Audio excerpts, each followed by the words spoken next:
Okay, disjection jechuun maal jechuudha? Disjection jechuun akka filannoo teessaniiti. Yoo filannoo barbaade fakkeenyaaf Ingiliffaa keessatti or fayyadamaa kun amma fakkeenyaaf hoggaa maal jennu hoggaa disjection jechuudha. Disjection gisee jennu maal fayyadamna orii kana jechuudha. Or jechuun maal jechuudha filannoo keetti waan ati keessaa filattu. Dot boos lameenuu filachuu dandeessu jechuudha tokkuma filatta.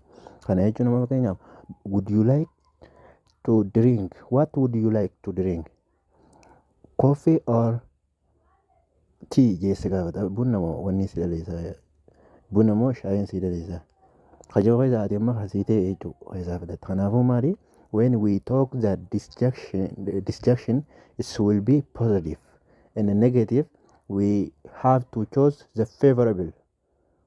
Barbaaddu sun keessaa filatta jechuudha.